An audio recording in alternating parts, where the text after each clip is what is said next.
नमस्कार दोस्तों, स्वागत है आप सभी साथियों का एक स्मार्ट स्टडी पर। साथियों, आज 9 जून 2026 यूपी पुलिस कांस्टेबल का पेपर था। आज की इस वीडियो में आज के फर्स्ट शिफ्ट में जो क्वेश्चंस पूछे गए हैं उन क्वेश्चनों को देखेंगे। पूरे पेपर का हल सहित आज इस वीडियो में एनालिसिस करने वाले हैं। तो जितने साथी लोग पेपर देकर आए हैं भाई देख लीजिएगा, और देखिए जिनका पेपर कल है आप हमें ज़रूर बताना कमेंट बॉक्स में कि आपका पेपर किस शिफ्ट में है, ठीक है, और कहां पर आपका सेंटर है।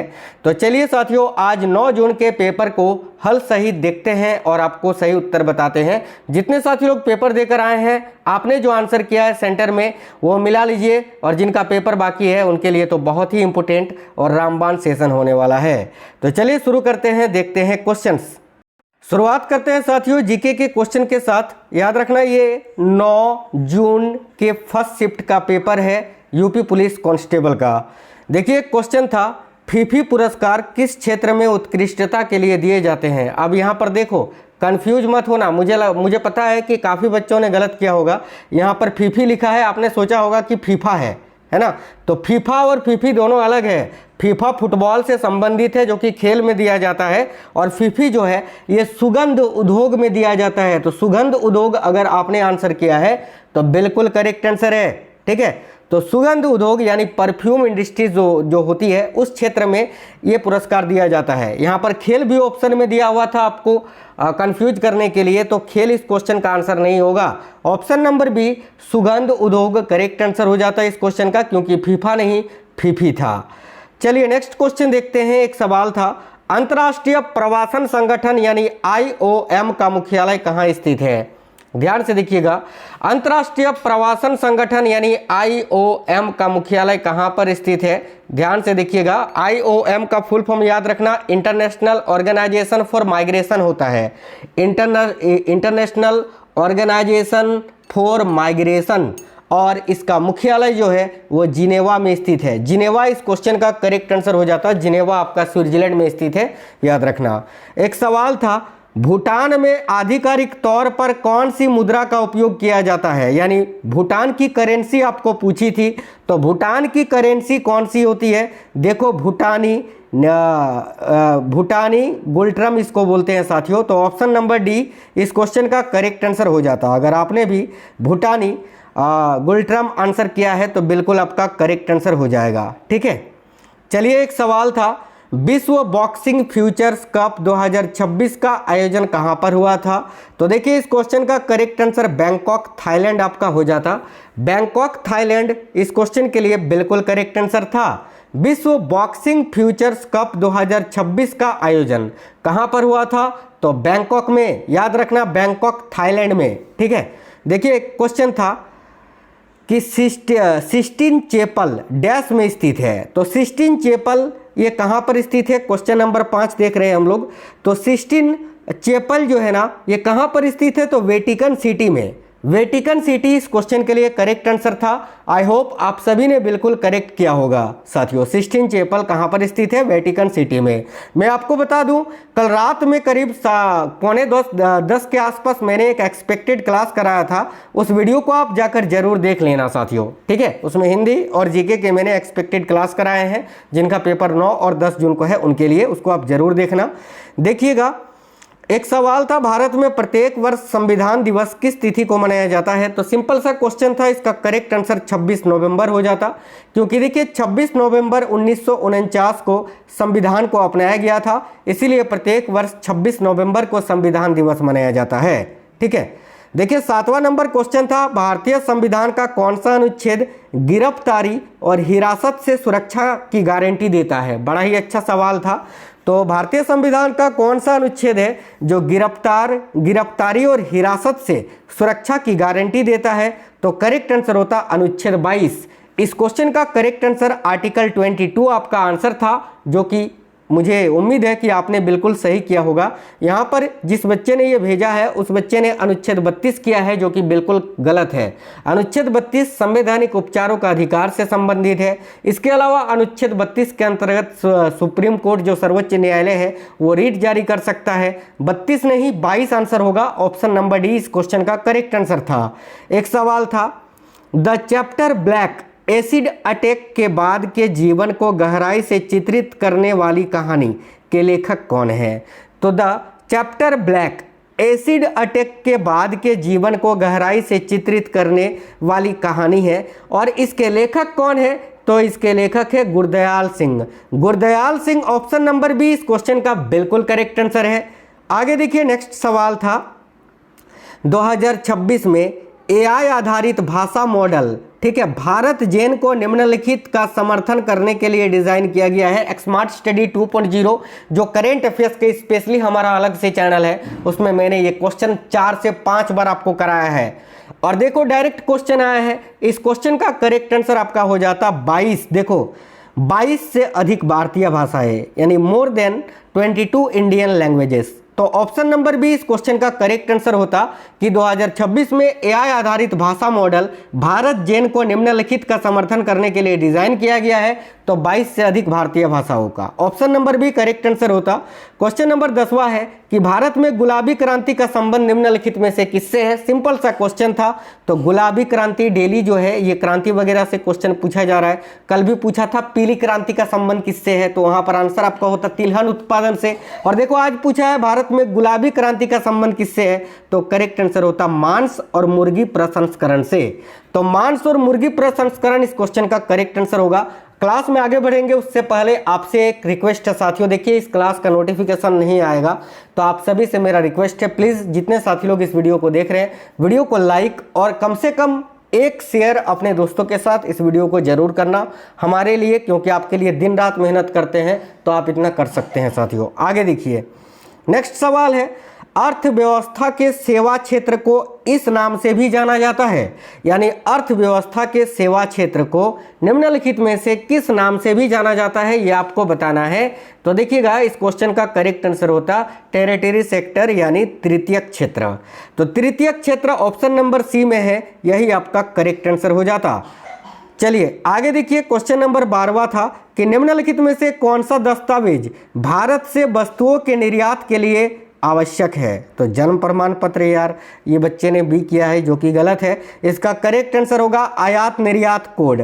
अब यार देखो यहाँ वस्तुओं के निर्यात के लिए जन्म प्रमाण पत्र थोड़ी चाहिए, सिंपल सा बात है, अपना कॉमन सेंस लगा के भी इसका आंसर कर सकते थे। ना तो बिजली बिल चाहिए, ना तो मतदाता पहचान पत्र चाहिए, इसके लिए चाहिए आयात निर्यात code, import export code. Option number D इस क्वेश्चन का करेक्ट आंसर होता। एक सवाल था इंडिया फॉर इंडियंस नामक पुस्तक किसने लिखी है? बड़ा ही सिंपल सा सवाल था। इंडिया फॉर इंडियंस नामक पुस्तक चितरंजन दास ने लिखी है, देशबंधु चितरंजन दास। ऑप्शन नंबर बी इस क्वेश्चन का करेक्ट आंसर होता। आगे देखिए, नेक्स्ट सवाल था भारत में राष्ट्रव्यापी जीएसटी का विचार सर्वप्रथम अप्रत्यक्ष करों पर डैश द्वारा वर्ष 2000 में प्रस्तावित किया गया था। बहुत इंपॉर्टेंट सवाल था। तो भारत में राष्ट्रव्यापी जीएसटी का विचार सर्वप्रथम अप्रत्यक्ष करों पर किसके द्वारा? तो वित्त आयोग गलत आंसर है, केलकर टास्क फोर्स इस क्वेश्चन का करेक्ट आंसर होता।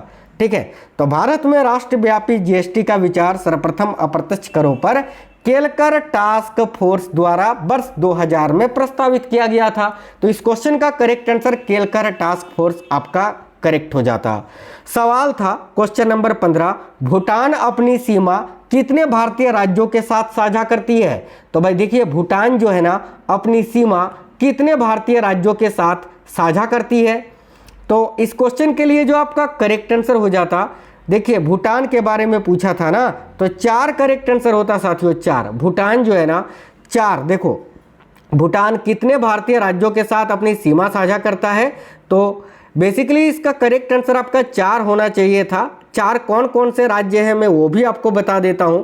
देखो 4 राज्यों की बात करें जो भूटान अपनी सीमा साझा करता है, उन 4 राज्यों में एक तो आपका असम है, असम, एक आपका अरुणाचल प्रदेश है, वेस्ट बंगाल यानी पश्चिम बंगाल है, और सिक्किम है। याद रखना। आगे के क्वेश्चन देखते हैं। क्वेश्चन नंबर 16 था कि उन्नत कृषि महोत्सव, देखिए उन्नत कृषि महोत्सव 2026 प्रदर्शनी और प्रशिक्षण किस भारतीय राज्य में आयोजित किया गया था? तो रायसेना में यह आयोजित किया गया था ना साथियों, मध्य प्रदेश में स्थित है रायसेना। तो मध्य प्रदेश इस क्वेश्चन का करेक्ट आंसर हो जाता, मध्य प्रदेश के रायसेना में। ठीक है। अगला सवाल था क्वेश्चन नंबर 17 कि निम्नलिखित में से कौन सी भारतीय फिल्म ऑस्कर 2026 में सर्वश्रेष्ठ अंतर्राष्ट्रीय फीचर फिल्म के लिए शॉर्ट लिस्ट की गई थी। यार मैंने ये क्वेश्चन कितनी बार आपको पढ़ाया था। होम बाउंड इस क्वेश्चन का करेक्ट आंसर हो जाएगा। होम बाउंड अगर आपने आंसर किया है तो बिल्कुल करेक्ट आंसर है। देखिए क्वेश्चन नंबर 18 था कि जनसांख्यिकीय संक्रमण के तीसरे चरण के दौरान क्या होता है। यह अच्छा लेवल का सवाल था। तो जनसांख्यिकीय संक्रमण के तीसरे चरण के दौरान क्या होता है, देखो इस क्वेश्चन के लिए आपका करेक्ट आंसर क्या हो जाता, तो ऑप्शन नंबर सी। बच्चे ने सही बताया है कि प्रजननशीलता और मृत्यु दर यानी मातृत्वता में उल्लेखनीय गिरावट। ऑप्शन नंबर सी इस क्वेश्चन का करेक्ट आंसर हो जाता। 19वां नंबर क्वेश्चन ये है कि भारतीय संविधान की प्रस्तावना में प्रयुक्त शब्द बंधुता किस बात को सुनिश्चित करता है। तो भारतीय संविधान की प्रस्तावना में प्रयुक्त शब्द बंधुता ये किस बात को सुनिश्चित करता है। देखिए option number A correct answer होता, व्यक्ति की गरिमा और राष्ट्र की एकता और अखंडता को। नेक्स्ट सवाल था क्वेश्चन नंबर 20 कि प्रत्येक वर्ष अंतर्राष्ट्रीय श्रमिक दिवस कब मनाया जाता है। सिंपल सा सवाल बच्चे ने गलत कर दिया है, 2 जून नहीं 1 मई इस क्वेश्चन का करेक्ट आंसर होगा।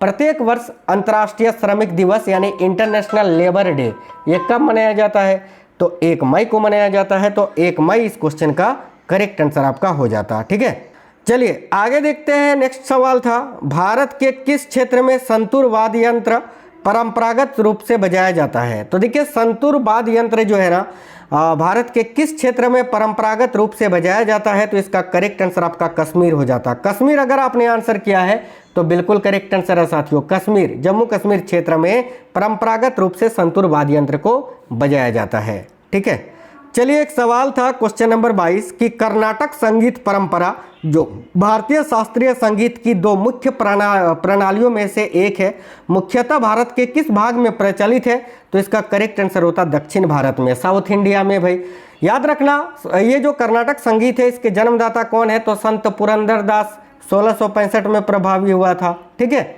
चलिए आगे देखिएगा। नेक्स्ट सवाल था मद्रास नेटिव एसोसिएशन की स्थापना कब हुई थी। मद्रास नेटिव एसोसिएशन की स्थापना कब हुई थी, ये सवाल था। तो देखिए करेक्ट आंसर होता 1852 में। ऑप्शन नंबर बी इस क्वेश्चन का करेक्ट आंसर होता, मद्रास नेटिव एसोसिएशन की स्थापना 1852 में हुई थी। देखिए नेक्स्ट सवाल बड़ा ही सिंपल था कि भारतीय अंतरिक्ष अनुसंधान संगठन यानी इसरो की स्थापना कब हुई थी। तो इसरो की स्थापना जो है 15 अगस्त 1969 को हुई थी। ऑप्शन नंबर डी इस क्वेश्चन का करेक्ट आंसर होता 15 अगस्त 1969। आगे देखिए नेक्स्ट सवाल था लक्षद्वीप द्वीप समूह किस सागर में स्थित है। तो साथियों लक्षद्वीप द्वीप समूह जो है ना ये अरब सागर में स्थित है, अरब प्रायद्वीप में स्थित है। तो option number D correct answer होता अरेबियन सी या अरब सागर। 26वां नंबर क्वेश्चन था श्री अब्दुल रानी अब्दुल्ला भाई कुरैशी को 2008 में किस पुरस्कार से सम्मानित किया गया था। काफ़ी हार्ड टाइप का ये क्वेश्चन था। तो श्री अब्दुल गनी अब्दुल्ला भाई कुरैशी को 2008 में किस पुरस्कार से सम्मानित किया गया था। देखो करेक्ट आंसर हो जाता कबीर पुरस्कार से। तो भाई कबीर पुरस्कार ऑप्शन नंबर डी इस क्वेश्चन का करेक्ट आंसर होता। अगला सवाल था महाराणा प्रताप और अकबर की सेनाओं के बीच लड़े गए प्रसिद्ध युद्ध का युद्ध स्थल कौन सा है। सिंपल सा क्वेश्चन था, गलत कर दिया है बच्चे ने। देखिए महाराणा प्रताप और अकबर की सेनाओं के बीच कौन सा युद्ध लड़ा गया था साथियों। तो सिंपल सा सवाल है ना, हल्दी घाटी का युद्ध लड़ा गया था 1576 में। तो इसका आंसर आपका हल्दी घाटी होना चाहिए था, खानवा नहीं। बच्चे ने खानवा किया है, आंसर होता हल्दी घाटी। अगला सवाल क्वेश्चन नंबर 28 कि प्रसिद्ध चित्तौड़गढ़ किला किस राज्य में स्थित है। तो प्रसिद्ध चित्तौड़गढ़ का जो किला है यह आपका राजस्थान में स्थित है। इस क्वेश्चन के लिए करेक्ट आंसर साथियों राजस्थान होना था। नेक्स्ट सवाल जो पूछा गया है क्वेश्चन नंबर 29 कि यूनेस्को विश्व धरोहर स्थल ओरपोटो का ऐतिहासिक केंद्र किस देश में स्थित है। तो यूनेस्को विश्व धरोहर स्थल ओरपोटो का ऐतिहासिक केंद्र यह आपका कहां पर स्थित है। तो ये पुर्तगाल में स्थित है। इस क्वेश्चन के लिए करेक्ट आंसर साथियों आपका पुर्तगाल हो जाता। क्वेश्चन नंबर 30 देखिए। क्वेश्चन नंबर 30 कि C6 एनर्जी के उत्पादन जैसे कि फिल्में, कोटिंग्स और स्ट्रॉ मुख्य रूप से इन्हें बदलने के लिए उपयोग किए जाते हैं। तो किन्हें बदलने के लिए करेक्ट आएगा ऑप्शन नंबर सी, एकल उपयोग वाले प्लास्टिक को बदलने के लिए। अगला सवाल था क्वेश्चन नंबर 31 कि बुद्ध बनने से पहले सिद्धार्थ गौतम की पत्नी का क्या नाम था। तो भाई बुद्ध बनने से पहले सिद्धार्थ गौतम की पत्नी का नाम सुजाता नहीं था, यशोधरा था। तो यशोधरा इस क्वेश्चन का करेक्ट आंसर हो जाता। ठीक है, चलिए आगे देखिए। नेक्स्ट सवाल था, प्रशासनिक सुविधा के लिए उत्तर प्रदेश का आगरा जिला कितने विकास खंडों में विभाजित है। तो इस क्वेश्चन का करेक्ट आंसर आपका 15 हो जाता साथियों। 15, 16 नहीं। देखिए 16 या 15, 16 हो सकता है, लेकिन आगरा जिले की आधिकारिक वेबसाइट के अनुसार वर्तमान में कुल 15 विकास खंड है। तो इस हिसाब से इस क्वेश्चन का आंसर 15 होना चाहिए। ठीक है, अब देखिए क्वेश्चन नंबर 33, दिसंबर 2025 तक साइबर स्वच्छता केंद्र के अंतर्गत डिजिटल जनसंख्या का कितना प्रतिशत कवर किया गया था। तो भाई देखिएगा करेक्ट आंसर होता 98%। 98% इस क्वेश्चन का करेक्ट आंसर हो जाएगा। अगला सवाल क्वेश्चन नंबर 34 कि कौन सा संगठन भारत में वार्षिक सकल घरेलू उत्पाद यानी जीडीपी का पहला अग्रिम अनुमान जारी करता है। तो देखिए इस क्वेश्चन का करेक्ट आंसर होगा राष्ट्रीय सांख्यिकी कार्यालय यानी एनएसओ। एनएसओ यानी नेशनल स्टैटिस्टिकल ऑफिस, याद रखना, राष्ट्रीय सांख्यिकी कार्यालय इस क्वेश्चन का करेक्ट आंसर होगा। क्वेश्चन नंबर 35वां था कि क्षेत्रफल की दृष्टि से निम्नलिखित में से कौन सा भारत का सबसे बड़ा सौर पार्क है। तो देखिए इस क्वेश्चन का correct answer option number b होगा, भादला सौर पार्क। ठीक है, क्वेश्चन नंबर 36, निम्नलिखित में से कौन सा अलैंगिक जनन की विधि नहीं है। तो भाई अलैंगिक जनन की विधि नहीं है, द्विखंडन है, कायिक प्रबंधन है, मुकुलन है, लेकिन निषेचन नहीं है, फर्टिलाइजेशन नहीं है। तो इस क्वेश्चन का करेक्ट आंसर आपका निषेचन हो जाता। अगला सवाल क्वेश्चन नंबर 37 की कौन सी गैस को आमतौर पर लाफिंग गैस कहा जाता है, हास्य गैस कहा जाता है। तो नाइट्रस ऑक्साइड साथियों, सिंपल सा क्वेश्चन था। इस क्वेश्चन का करेक्ट आंसर आपका नाइट्रस ऑक्साइड हो जाता। अगला सवाल क्वेश्चन नंबर 38 कि भारत की पहली प्रमुख सेमीकंडक्टर असेंबली टेस्ट और पैकेजिंग यानी एटीएमपी सुविधा का उद्घाटन निम्न में से किस तिथि को हुआ था। तो इसका करेक्ट आंसर आपका हो जाता 28 फरवरी 2026 को। अब हम लोग हिंदी के क्वेश्चंस देख लेते हैं, ध्यान से देखिएगा। तो साथियों हिंदी के क्वेश्चंस देख लेते हैं यहाँ पर। हाँ चलिए, तो हिंदी के क्वेश्चन में यहाँ पर जो है ना, हम लोग जो आपका गद्यांश था उसको छोड़ देते हैं। देखो गद्यांश इस टाइप से पूछा था, जहाँ पर 95 से 97 तक आपको आंसर करना था, सिंपल सा था, आप लोग कर सकते थे। क्वेश्चन नंबर 98 से हम लोग यहाँ पर देखना शुरू करेंगे। ठीक है, तो क्वेश्चन नंबर 98 से शुरू करते हैं। क्वेश्चन नंबर 98 ये है कि आगे नाथ ना पीछे पगाहा का सही अर्थ क्या होता है। तो आगे नाथ ना पीछे पगाहा, इसका सही अर्थ ऑप्शन नंबर बी इसका करेक्ट आंसर होता बंधन रहित होना। ठीक है, पूर्णतः स्वतंत्र या जिसका कोई आगे पीछे ना हो, यानी बंधन रहित होना। ऑप्शन नंबर बी करेक्ट होता। 99 था कि भूमि के अंदर की जानकारी रखने वाला को क्या कहा जाता है। तो भूमि के अंदर की जानकारी रखने वाला को जियोलॉजिस्ट यानी भूगर्भवेत्ता कहा जाता है। तो ऑप्शन नंबर डी इस क्वेश्चन का करेक्ट आंसर हो जाता साथियों। अगला सवाल क्वेश्चन नंबर 100 था कि पत्तों से बनी हुई कुटिया के लिए एक शब्द।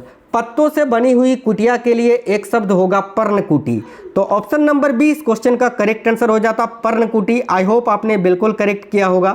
क्वेश्चन नंबर 101 है,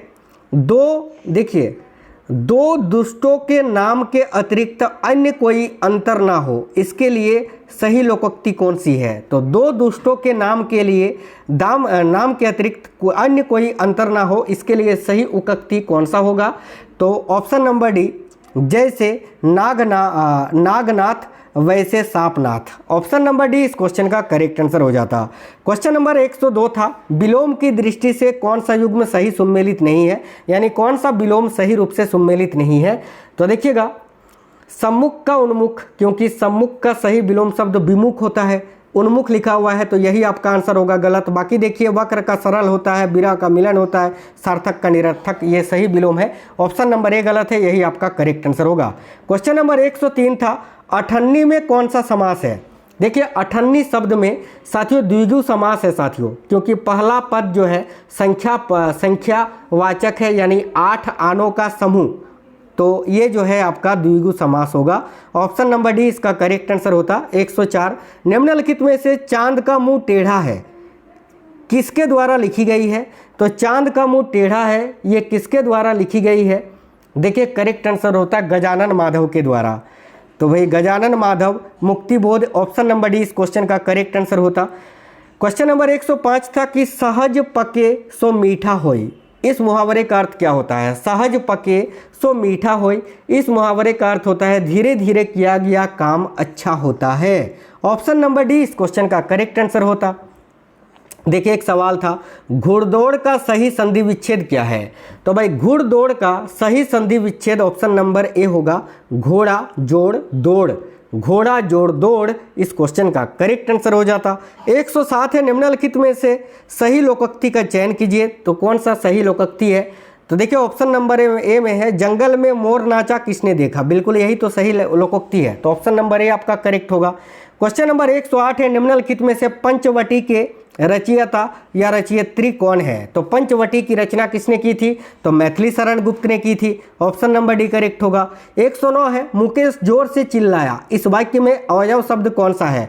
तो मुकेश जोर से चिल्लाया, इस वाक्य में जोर से ये जो है अवयव शब्द है, जोर से यह एक क्रिया विशेषण अवयव है साथियों, तो जोर से करेक्ट आंसर होगा। 110 है, निम्नलिखित शब्दों में से किस शब्द का अर्थ स्त्री है? अंगना, आंग, अंगर या तिलिया? तो देखिए करेक्ट आंसर होता अंगना, ऑप्शन नंबर ए अंगना। ठीक है, ध्यान दे कि अंगना का अर्थ स्त्री होता है, जबकि चंद्र बिंदु वाले आंगना का अर्थ घर का या आंगन होता है। ठीक है, तो अंगना option number A correct answer होता। क्वेश्चन नंबर 111 है, निम्नलिखित में से 55 खंबे लाल दीवारें किसके द्वारा लिखी गई है? तो 55 खंबे लाल दीवारें जो है ये उषा प्रियवंदा के द्वारा लिखी गई है, तो उषा प्रियवंदा इस क्वेश्चन का करेक्ट आंसर होता। 112 नंबर क्वेश्चन कि जिसके मन में कपट ना हो, इस वाक्यांश के लिए एक शब्द का चयन कीजिए। तो जिसके मन में कपट ना हो, इसके लिए एक शब्द आपका होता है निष्कपट, option number D correct answer होता। ठीक है, क्वेश्चन नंबर 113, निम्नलिखित में से कौन सा शब्द अरबी फारसी उपसर्ग युक्त नहीं है? तो देखिए इसका करेक्ट आंसर समवाय आपका करेक्ट आंसर होता, क्योंकि समवाय इसमें संस्कृत सम उपसर्ग, जबकि अन्य में बे, बा, हम विदेशी उपसर्ग हैं, तो option number B correct answer होता। क्वेश्चन नंबर 114 है कि आदर सूचक शब्दों के बाद किस चिन्ह का प्रयोग किया जाता है? तो देखिए आदर सूचक शब्दों के बाद जो है ना साथियों, आदर सूचक शब्दों के बाद जो है अल्प विराम, जैसे महोदय, भाइयों, बहनों का प्रयोग किया जाता है, तो अल्प विराम इस क्वेश्चन का करेक्ट आंसर होता। 115वां नंबर क्वेश्चन, निम्नलिखित में से अनिश्चयवाचक सर्वनाम कौन सा है? तो इनमें से अनिश्चयवाचक सर्वनाम कौन सा है? तो इसका करेक्ट आंसर होता कुछ, ऑप्शन नंबर डी। ठीक है, अगला सवाल था कि उदासी शब्द का विशेषण रूप कौन सा है? तो उदासी शब्द का विशेषण रूप आपका होता है उदास, option number A correct answer होता है। क्वेश्चन नंबर 117, निम्नलिखित में से 1968 में ज्ञानपीठ पुरस्कार से किसे सम्मानित किया गया था? तो देखो करेक्ट आंसर होता सुमित्रा नंदन पंत को, और याद रखना उनकी कृति चिदम्बरा के लिए यह हिंदी का पहला ज्ञानपीठ पुरस्कार ही था। अगला सवाल क्वेश्चन नंबर 118 कि राम रोटी नहीं खाता है, इस वाक्य का कर्मवाच्य रूप कौन सा है? तो राम रोटी नहीं खाता है, इस वाक्य में कर्मवाच्य रूप जो है वह है राम से रोटी नहीं खाई जाती है, ऑप्शन नंबर ए इस क्वेश्चन का करेक्ट आंसर होता। क्वेश्चन नंबर 119 था कि रोहन तबला बजा रहा है, इस वाक्य में क्रिया बताइए। तो रोहन तबला बजा रहा है, इस वाक्य में क्रिया है, ऑप्शन नंबर ए। देखिए एक कर्मक पूर्ण सकर्मक क्रिया। क्वेश्चन नंबर 120 था लीलाधर जुगड़ी द्वारा रचित अनुभव के आकाश में चांद रचना को वर्ष 1997 में कौन सा पुरस्कार मिला था? तो भाई देखो करेक्ट आएगा साहित्य अकेडमी पुरस्कार, option number b. Question number 121 है कि अध्यापक शब्द का लिंग बदलिए। तो अध्यापक शब्द का लिंग आप कैसे बदलोगे? तो साथियों इस क्वेश्चन का करेक्ट आंसर आपका क्या हो जाएगा? तो अध्यापिका होगा, अध्यापिका, ऑप्शन नंबर डी इस क्वेश्चन का करेक्ट आंसर होगा। ठीक है, अध्यापक पुरुष, और इसको स्त्रीलिंग में बदल दोगे आप, पुल्लिंग से स्त्रीलिंग में। अगला सवाल 122, मैं उनसे भली भांति परिचित हूँ, इस वाक्य में अवयव शब्द कौन सा है? तो इसमें अवयव शब्द कौन सा है भाई? देखो इस क्वेश्चन का करेक्ट आंसर ए हो जाता भली भांति। ठीक है, 123 नंबर क्वेश्चन, किस शब्द का पर्यायवाची शब्द क्या है? तो किस शब्द का पर्यायवाची शब्द आपका देखिए कुंतल होता है साथियों, कुंतल, कुंतली नहीं कुंतल, तो ऑप्शन नंबर ए आपका करेक्ट आंसर हो जाता। 124वां क्वेश्चन, निम्नलिखित में से कौन सा शब्द स्त्रीलिंग नहीं है? ठीक है, स्त्रीलिंग कौन सा नहीं है? ए में बुलबुल, सवारी, संतान, ये सभी स्त्रीलिंग है। पानी जो है ना ये पुल्लिंग शब्द होता है, जैसे पानी बह रहा है तो ये स्त्रीलिंग, ये जो है आपका पानी बह रहा है ये आपका स्त्रीलिंग शब्द है। अगला सवाल 125, निम्नलिखित में से कौन सा शब्द कर्मधारण्य समास का उदाहरण है? तो देखो कर्मधारण्य समास का उदाहरण ऑप्शन नंबर बी होता नीलकमल। ठीक है, नीलकमल, नीला है जो कमल। ठीक है, ऑप्शन नंबर बी। 126वां नंबर क्वेश्चन था कि गंगा हिमालय से निकलती है, तो इसमें हिमालय रेखांकित था, रेखांकित शब्द का कारक बताना था, तो हिमालय का कारक आपका क्या हो जाएगा? देखिए करेक्ट आंसर आपका हो जाता अपादन, यानी ऑप्शन नंबर सी करेक्ट होता। अपादन यानी अलग होने के अर्थ में से प्रयोग। ठीक है, अपादन। 127वां क्वेश्चन था, निम्नलिखित में से 2009 में किसे पद्म भूषण से सम्मानित किया गया था? तो देखो इस क्वेश्चन का करेक्ट आंसर कुंवर नारायण आपका हो जाता, option number B correct answer था। 128वां क्वेश्चन था कि जो ज्ञान अथवा विद्या में परंपरागत हो, इस वाक्यांश के लिए उपयुक्त शब्द बताइए, तो करेक्ट आंसर होता विद्वान भाई। क्वेश्चन नंबर 129 था, राष्ट्रकवि रामधारी सिंह दिनकर को उर्वशी के लिए ज्ञानपीठ पुरस्कार किस वर्ष प्रदान किया गया था? तो 1972 में। Option number D correct answer होता 1972। अगला सवाल 130वां क्वेश्चन था कि सुहावना लिखाई व छलिया में निहित प्रत्यय के लिए सही विकल्प का चयन कीजिए। तो देखिए इसका करेक्ट आंसर ऑप्शन नंबर साथियों ऑप्शन नंबर डी इस क्वेश्चन का 1E नहीं सी होना चाहिए था, आवना, ई या सुहावना। ठीक है, तो इसमें जो है ना आपका ऑप्शन नंबर सी इस क्वेश्चन का करेक्ट आंसर होता। क्वेश्चन नंबर 131 था कि आसमान से बातें करना का निम्नलिखित में से क्या तात्पर्य है? तो आसमान से बातें करना इसका तात्पर्य है बहुत ऊंचा होना, बहुत ऊंचा होना। तो ऑप्शन नंबर डी इस क्वेश्चन का करेक्ट आंसर होता। तो 38 क्वेश्चन मैंने आपको कराए यहाँ पर किसके? तो 38 क्वेश्चन आपने पढ़े जीके के और 31 क्वेश्चन आपने पढ़े किसके? तो हिंदी के लगभग। ठीक है, यानी लगभग 70 क्वेश्चंस जो है हिंदी और जीके को मिलाकर आपको पूछे जा रहे हैं हर शिफ्ट में, कल भी दोनों शिफ्ट में, आज के भी पहले शिफ्ट में। तो साथियों ये सारे हिंदी और जीके के क्वेश्चंस मैंने करा दिए इस वीडियो में। अगले वीडियो में मैं आपको रीजनिंग या मैथ करा दूंगा, उसको भी आप जरूर देखना। प्लीज़ सभी साथी वीडियो को लाइक और शेयर जरूर करना। मिलते हैं आपसे नेक्स्ट वीडियो में और कमेंट बॉक्स में बताना आपका पेपर किस शिफ्ट में है, कल या आज। तब तक के लिए जय हिंद, वंदे मातरम।